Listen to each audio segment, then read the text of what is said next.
You never expect the person you built your whole life around to look you dead in the eyes and say they regret choosing you, but that's exactly what happened on a cold Thursday evening in March. I'm a 41-year-old structural engineer. I've spent the last 17 years married to the same woman, Rachel. We built a life together. 2 kids, a house I designed from the ground up, countless memories carved into drywall and foundation. And I thought we were solid, tired? Maybe busy? Always, but solid. We were in the middle of one of those dumb, looping arguments about schedules and who forgot to pay the electric bill. Nothing serious, just life. Tension escalated like it always does, voices rising, blame bouncing off kitchen cabinets, and then she said it. God, sometimes I wish I had married your brother instead. Just like that, calm offhand, like she was commenting on the weather. The words didn't hit like a slap. They were quieter than that. They slid in under my ribs, cold and steady. I didn't yell, I didn't say anything at all. I just stood there while she wiped her nose and let out a little laugh, like she'd scored a point in a game I didn't know we were playing. You know, I'm just frustrated, she added, not looking at me. Don't take everything so seriously. I nodded once, then I walked upstairs. In the master bathroom, I picked up a dry erase marker from the shelf.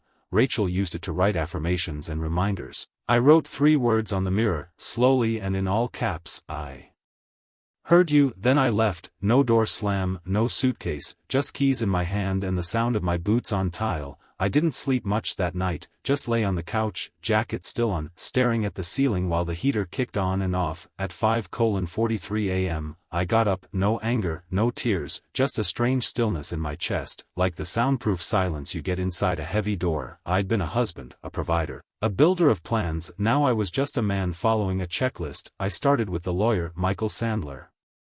Divorce specialist, comes recommended by 2 guys on my crew who'd been through the ringer. I left a message at his office, then sent a short follow-up email with the subject line, time sensitive, ready to proceed. Then I called my bank. I opened a new individual checking account and set up 2-factor authentication, transferred just enough to live on for the next few weeks. The rest, I'd leave where it was. At least until I spoke with Sandler about joint assets and how to protect myself legally. By 8 a.m., I had the PDF of our prenup open on my work laptop. We signed it 12 years ago. I was already 2 years into a lucrative municipal contract, and Rachel had just left grad school. The document was simple, boilerplate stuff. If either party cheated, financial protections shifted, joint property stays joint, anything owned prior remains separate. Next, my brother, Matt. I called him around 8:30. He picked up fast. James?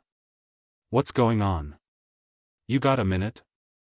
I said, I need to ask you something directly. There was a pause. Okay, did Rachel ever say anything to you? Anything that might suggest she had feelings for you?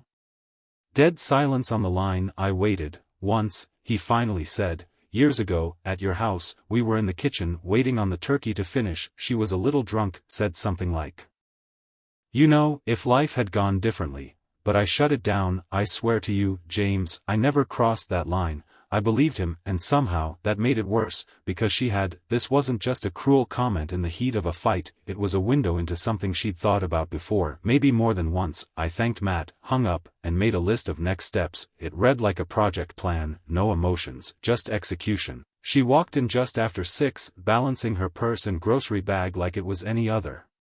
Tuesday, I was already by the door, suitcase packed, folder in hand, my coat on. She froze. What's going on?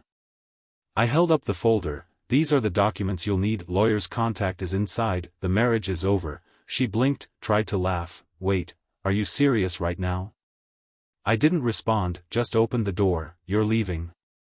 Because of that? I was angry. People say things.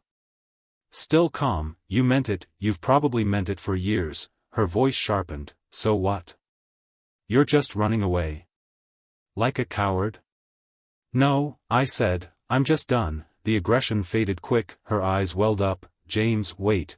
Please, you're overreacting, we can talk. But I wasn't listening anymore, not to the crying, the reaching hands, the familiar pull of guilt. I stepped outside, closed the door gently behind me, and for the first time in years, I didn't feel trapped. The apartment I moved into was small, bare, quiet, mattress on the floor, coffee on a cardboard box, but peace?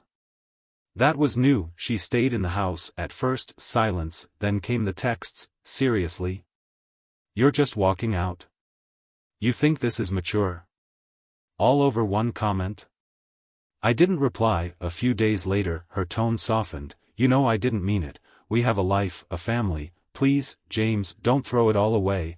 I still didn't answer. Then came her mother, her sister, a cousin. Be a man, she's hurting, you're breaking your vows. I blocked them all. That Friday, my attorney filed the paperwork, official notification was sent to the house. I made no scene, no speech, just forwarded the documents step by step. I wasn't chasing revenge, I was enforcing boundaries. No drama, no yelling, just the quiet momentum of someone who's finally had enough. We met at a neutral cafe near her work. She looked tired, but put together, like someone trying to present normal. I wore work boots and brought a folder. James, come on, she began, hands around a paper cup. You're really ending our marriage over one stupid comment? I didn't flinch. You didn't just say it, you meant it, and it wasn't the first time. She opened her mouth, but I slid the folder across. Inside, a copy of our prenup, household expense breakdowns, and proof of all joint accounts I'd already frozen. Her smile faded. You planned this? No, I said. I prepared. There's a difference. She tried again. We have a history, 17 years. You're really throwing it away? I nodded. I'm protecting what's left of my self-respect. Her voice cracked. I was angry, James, and I'm calm. I replied. That's worse for you. Tears came fast. I didn't reach for her hand. You have two choices, I said, standing. We do this clean or we do it in court. That's it. I left before my coffee cooled. 3 weeks after that cafe meeting, Rachel moved out of the house. She didn't fight it. The prenup was clear. Property bought before marriage was mine. She went to stay with her sister, then a friend, then no one. I heard through the attorney she was sleeping in her car by week 5. She texted once. You really took everything. I didn't answer. I forwarded it to my lawyer. The car she was driving?